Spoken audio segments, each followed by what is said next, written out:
Chair recognizes Representative Buckner. Thank you, Mr. Speaker.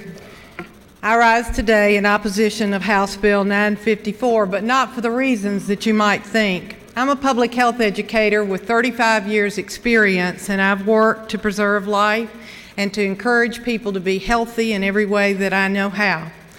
My beliefs about abortion have been formed for many years and have not changed, just as I'm sure yours are and will not.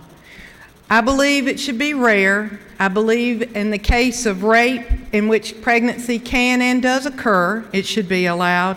In the case of incest, which is my opinion, rape of a youth by a family member or a family-like member, or in the case of a health and safety of the mother.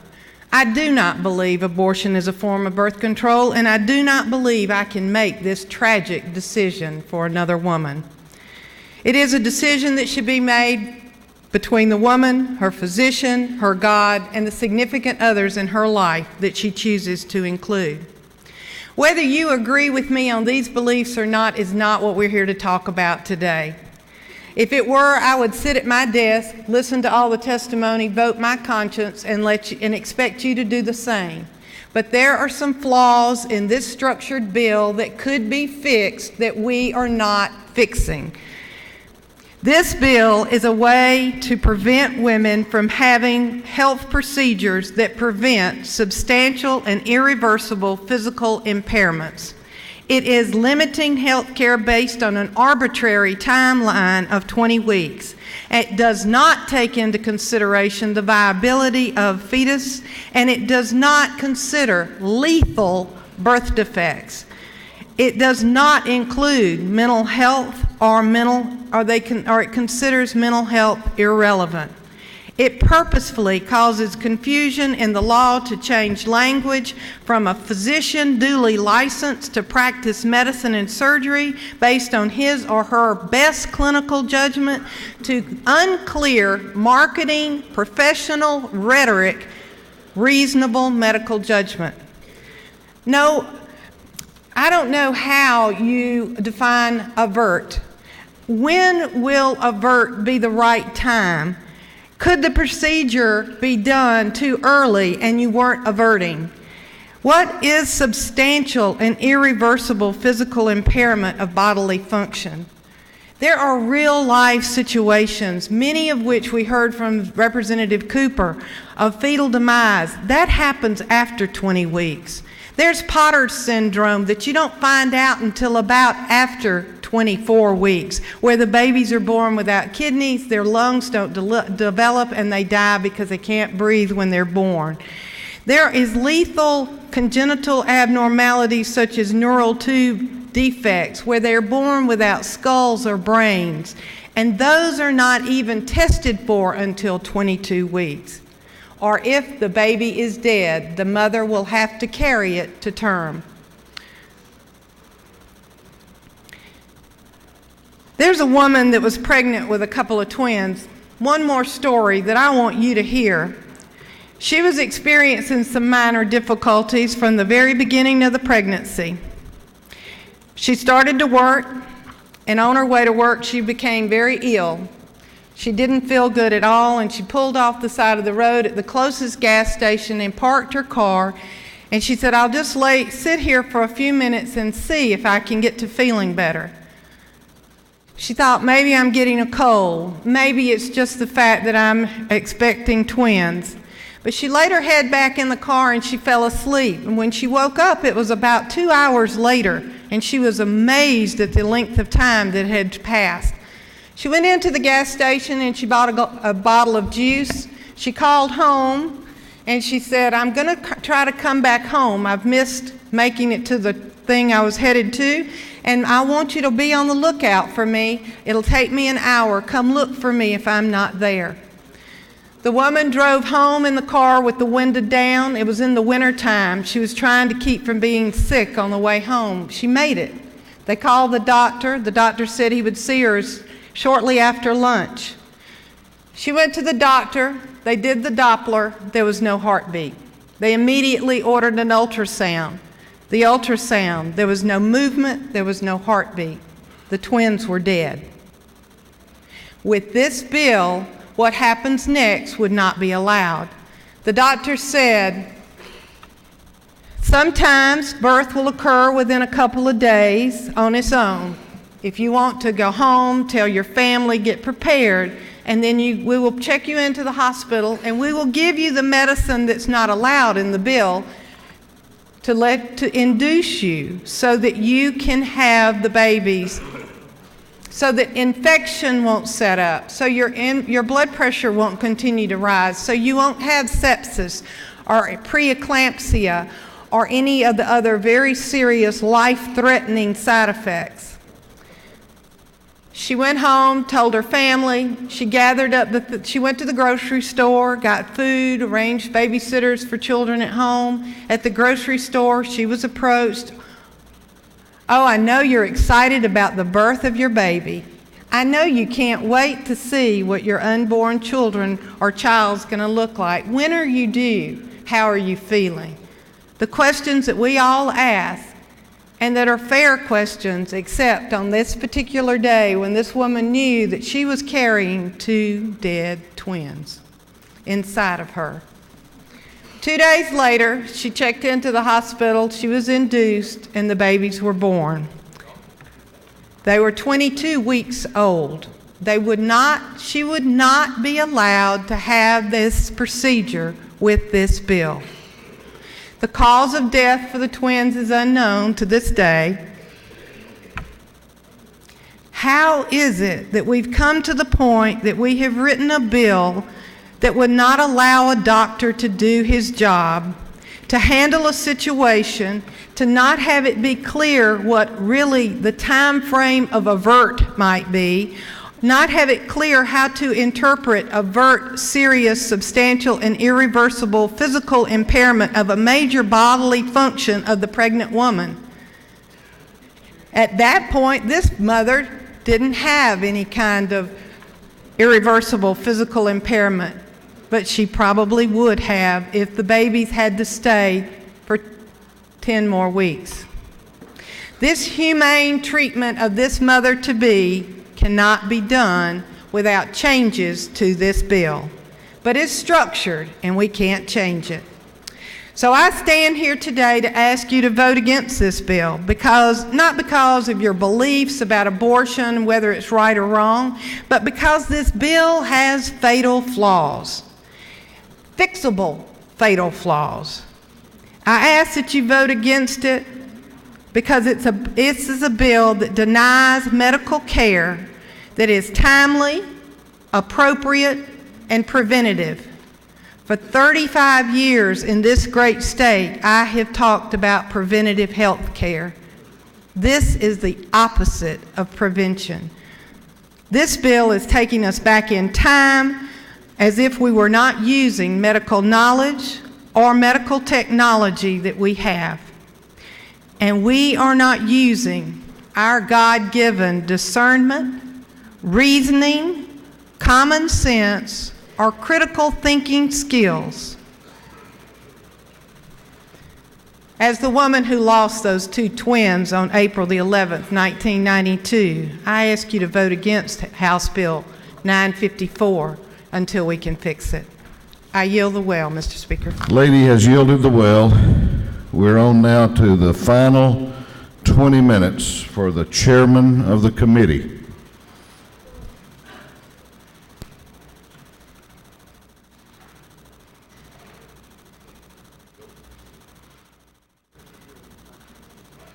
Chairman of the committee.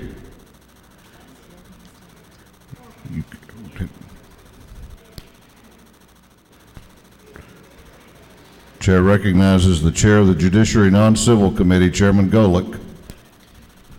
Thank you, Mr. Speaker. I yield my time to Representative McKillop, and then for him to yield such time as he might need to do, as he might require for the balance of the 20. The chair of the committee has yielded his time to Representative McKillop, who will then have the prerogative to yield portions of his time to other members. Representative McKillop. Thank you, Mr. Speaker. I will not, in fact, make many of the statements that would be attributed to me by the minority leader. I will, however, with great respect to my friend from Columbus, Representative Buckner, want to disagree with her and the story. I think it demonstrates very clearly a deeply held misunderstanding of what our law is and what this bill does. She told a story, a heart-wrenching story about twins that passed away at the 22nd week, and indicated that this bill would not allow a doctor to do his job under those circumstances. And I will refer the body to the law that we have passed, 31-9A-2.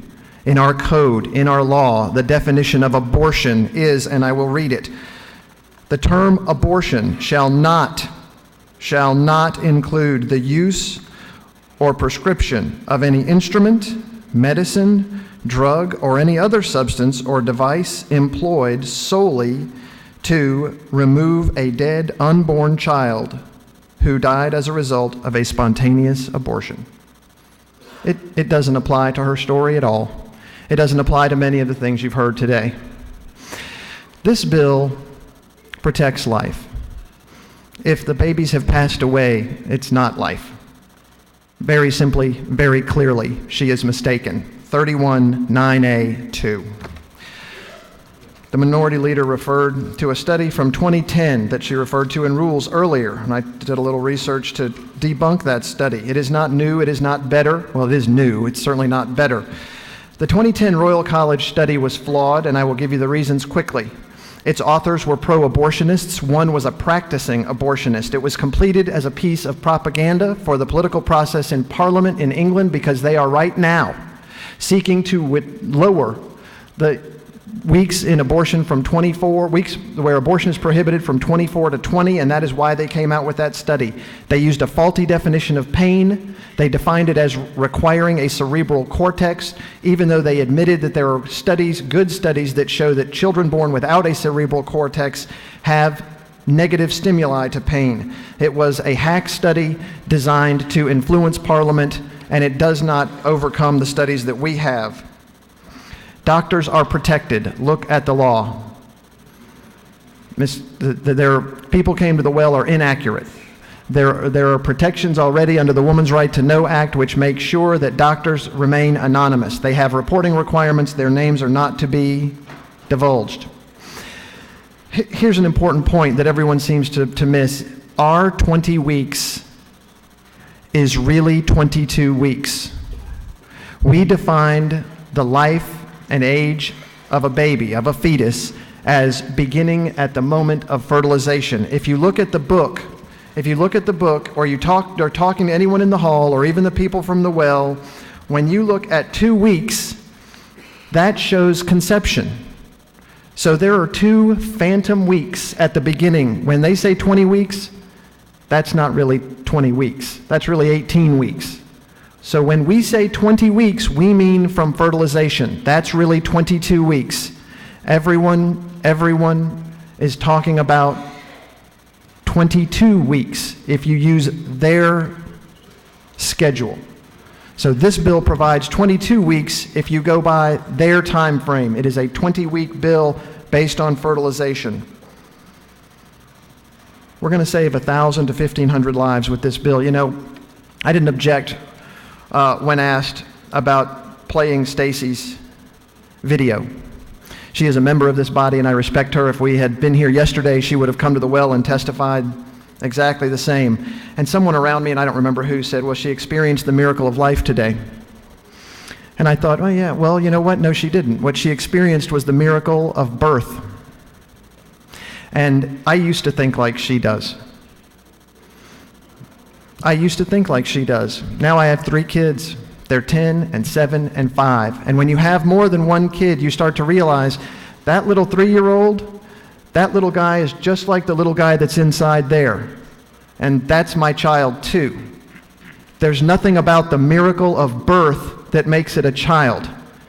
It's a child the day before birth too, and the day before that, and the day before that. And the day that that child can experience pain at 22 weeks, the way we've defined it, is the day this body should protect it. We spend millions, tens of millions, aid to family with dependent children, temporary assistance to needy families. It's nothing. The miracle of birth shouldn't be the spot where we protect those lives and those children. I ask you to vote for 954 today. Mr. Speaker, I cede the rest of my time to Representative Collins. The gentleman has yielded his time to Representative Collins, who is recognized. Representative Collins. Thank you, Mr. Speaker. I've arrived today and I've listened to a lot. And just a little bit ago, it's a statement that was made that I came to this body with a lot of beliefs, and I hope a lot of you have as well. They're what I'll call core beliefs. They're not political. They may express themselves that way, and you may call them that. But I want to share that just over 19 years ago, we were pregnant. My wife was having our first child. And a little about the time we've been debating today, we went to the doctor, and I got to see the child. The reason I know that is because when the ultrasound took place, and this was a chance to see the pictures, they came back and they said, Ms. Collins, Mr. Collins, there's a problem with your child. And that began a process. My child is not a medical anomaly. My child is not something that has a minor defect. Most of you have seen my child. Her name is Jordan. And she rolls into this body regularly. There's a lot to be said today. Oh, if we just had more time, we could make it better. I've been down here 6 years. I don't need to know that that's not true. Oh, if we just had a little more of this or a little more of that. The bill is a good bill. It draws a line in the sand, and it says we support life. We support the things that matter most. That's why I am supporting 954, and I ask for yours as well. Mr. Speaker, I yield my time to the Chairman of the Appropriations Committee, Terry England. Chairman England is recognized. Thank you, Mr. Speaker. We've been here quite a while now, and I too will be very short and brief in my comments. You know, life gives us many experiences. It gives us the experience, or I've had the experience of delivering calves, dead and alive, delivering pigs, dead and alive. And I want to tell you, Representative McCall, Representative Roberts, all of us, Representative Anderson, that have done that, Representative Black, that have done that, it breaks our hearts to see those animals not make it. You know, a few years ago, I had a young man come to me at our store, and it was when we were debating, talking about dog and hog hunting, I believe, and at that point there was some language inserted in there that dealt with chicken fighting. And a young man called me to the side and he said, I want to tell you one thing. And y'all, this is salt of the earth people I'm talking about. Someone I would have never in 100 years expected to tell me what he told me that day. He said, Mr. Terry, I want to tell you something. You tell those folks down there when they quit killing babies, they can have every chicken I've got. Now, if that don't put it in perspective for you real quick, your bread ain't going to rise and your eggs ain't going to cook. It made something real to me that day. I've been pro-life my entire life. I've never dreamed in my life of my wife having an abortion, should we have been lucky enough to have children, or anybody that I know. But that one statement kind of framed everything for me real quick that day. And I want to leave you with one quote. And it's from the Owner's Manual of Life. I know many sometimes say we don't get owner's manuals, but I'm going to tell you there is one. It's called the Holy Bible. It was spoken by God through men and through Jesus Christ itself. But in Jeremiah 1:5, he tells us, he doesn't stutter, He doesn't stammer. He tells us this one thing. Before I formed thee in the belly, I knew thee. And before thou camest forth out of the womb, I sanctified thee. He knew us before we were conceived. He knew us when we were conceived. He knows us now. And it's not our job to play God and abort children. Mr. Speaker, I yield the well. Gentleman has yielded the well. Clerk, ring the bell.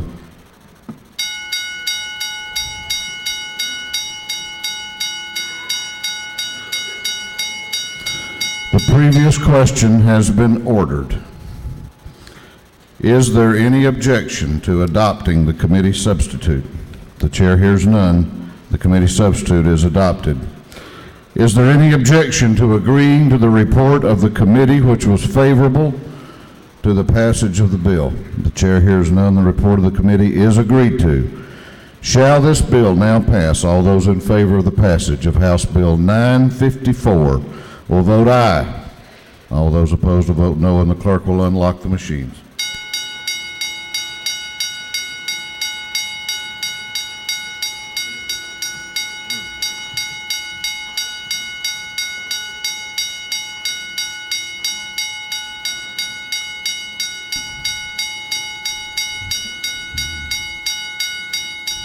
Have all members voted? Have all members voted? All members. If so, the clerk will lock the machine.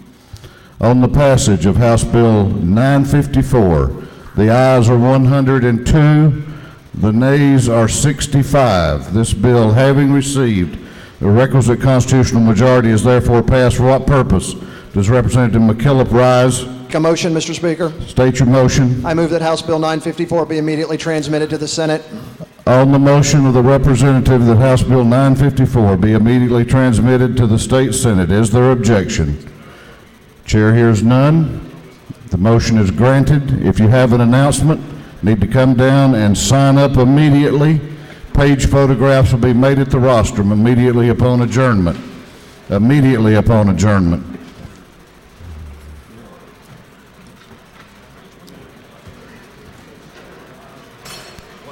What purpose does Chairman Dixon rise? Make a motion.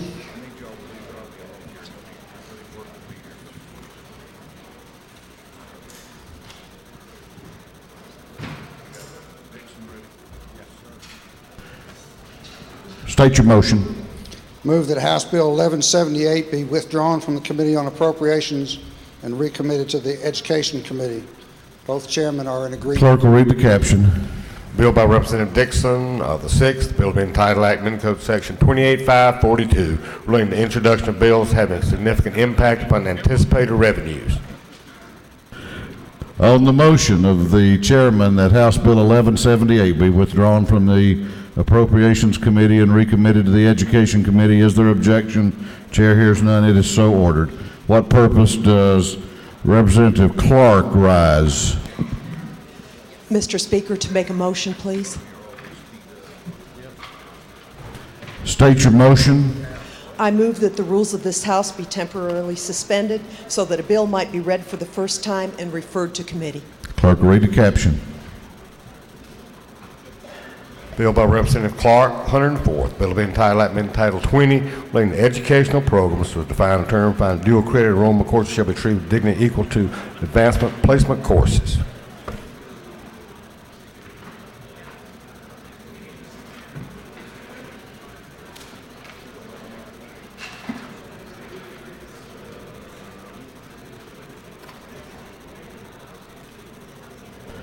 On the motion of the lady that the rules of this House be temporarily suspended to allow a bill to be read for the first time and assigned to committee, is there objection?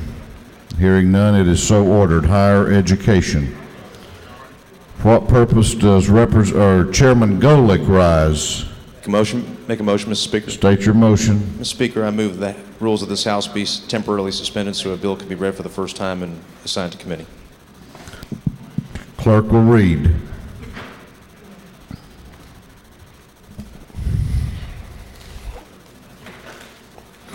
Bill by Representative Earhart, 36, bill to be entitled Act providing for the election members Board of Education, Cobb County.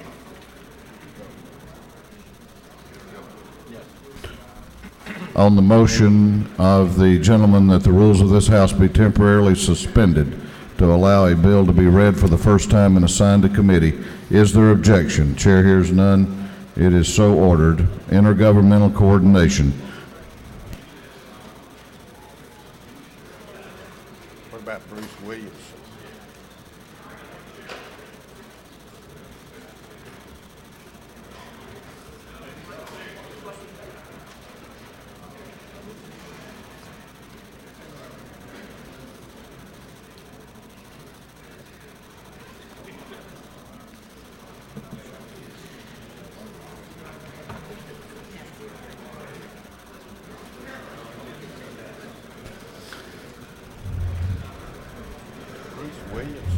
Yeah. What purpose, Representative Williamson, rise? To make a motion. State your motion. Mr. Speaker, I move that we temporarily suspend the rules of this House so that the bill may be read for the first time and assigned to committee. Clerk will read a caption. Bill by Representative Williamson, 111th, bill to be entitled Act amending Code Section 485301 relating to time presentation of tax returns by tax receiver. On the motion of the gentleman that the rules of this House be temporarily suspended to allow a bill to be read for the first time and assigned to committee, is there objection? The chair hears none. It is so ordered. Ways and Means.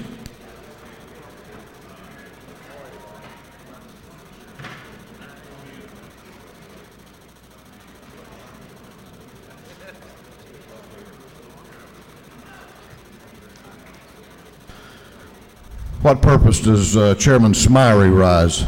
To make a motion, Mr. Speaker. State your motion. Mr. Speaker, I ask that the rules of the House be temporarily suspended so a bill could be read for the first time and referred to committee. Clerk will read. Resolution by Representative Smyrie, the 132nd, recognizes Mr. John Flournoy, dedicating an interchange in his honor. On the motion of the chairman that the rules of this House be temporarily suspended to allow a bill to be read for the first time and assigned to committee, is there objection? The chair hears none. It is so ordered. Transportation.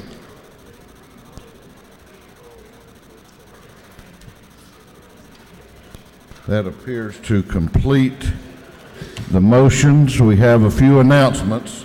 I'm going to ask this House to be in order so that we can get these announcements in and get on to the rest of our day's work. Chair recognizes Chairman Yates for an announcement.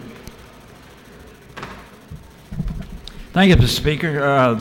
The Defense and Veterans Affairs Committee that was scheduled at the end of the session today has been canceled. We will meet Monday morning in room 515 at 9 a.m. It will take up House Bill 1072. Thank you. Chair recognizes Chairman Chairman Golick for an announcement. Thank you, Mr. Speaker. The Judiciary Non-Civil will meet this evening upon adjournment, room 132. Chair recognizes the Chairman of the Rules Committee, Chairman Meadows, for an announcement. Thank you, Mr. Speaker. I wanted to remind everybody that rules are at 9 o'clock tomorrow. If you have been to rules and asked for your bill twice, please don't come back.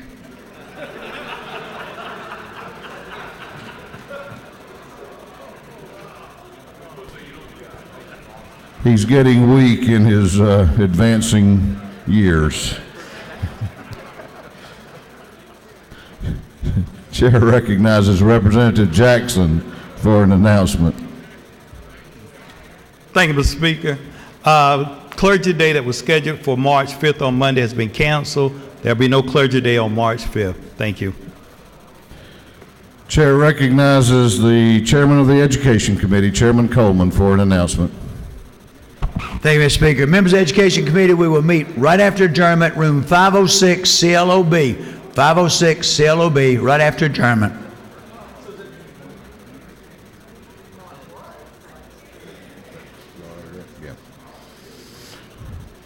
Chair recognizes Chairman Maxwell for an announcement. Thank you, Mr. Speaker. Ladies and gentlemen, the Retirement Committee will not meet this afternoon. We'll be meeting Tuesday morning, 10 o'clock in room 406. I think most of us are on education, so we're going to be meeting anyway. Thank you.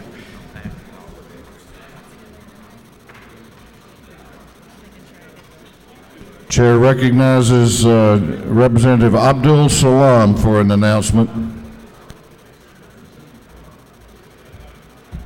Thank you, Mr. Speaker. For members of the Women's Caucus and anyone else that was interested in attending the play this afternoon, evening at the theater, just wanted to let you know that we've been advised that the time has been moved back since we're so late adjourning, and the play will not start until 8 p.m. They're still doing the reception hour, but the play will start at 8 p.m. Thank you so much.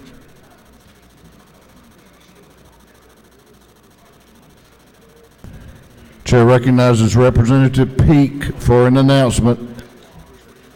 Thank you, Mr. Speaker. Just want to remind everybody it's 6 o'clock, but we still got an hour left for the Taste of Macon down at the depot. I hope you'll come down and get some good eating, good grub at the end of a long day. So hope you'll come join us. Thank you, Mr. Speaker.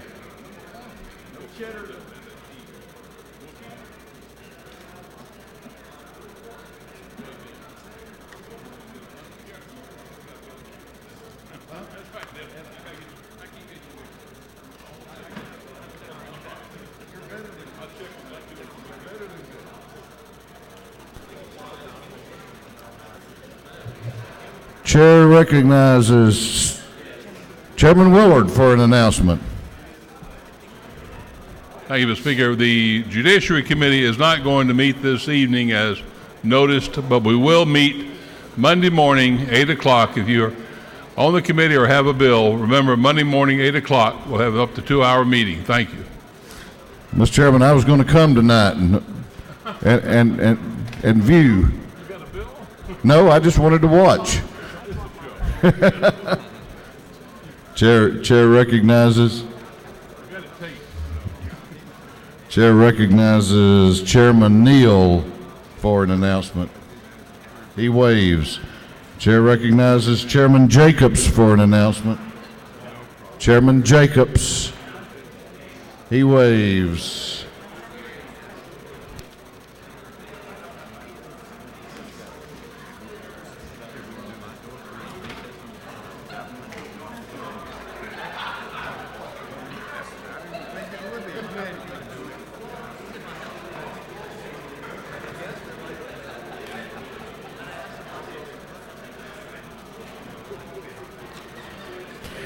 Okay, let me, stay with me here a moment.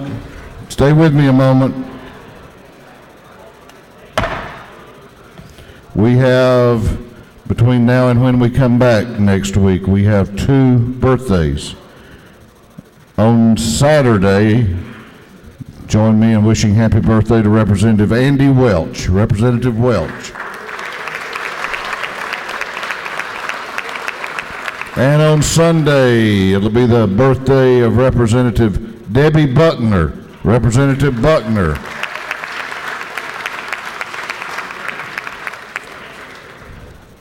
What purpose? What purpose does Representative Taylor rise? He's not at his desk. What purpose does the Majority Leader of the House rise? Mr. Speaker, I move this House now adjourn until 10 a.m. Monday, March the 5th, 2012, for day 29 of this session. On the motion of the Majority Leader that this House adjourn until 10 o'clock a.m. on Monday, March the 5th, 2012, all in favor of the motion, please indicate by saying aye. Those opposed will say no. In the judgment of the chair, the ayes have it. This House will be adjourned until Monday, March 5th at 10 o'clock a.m.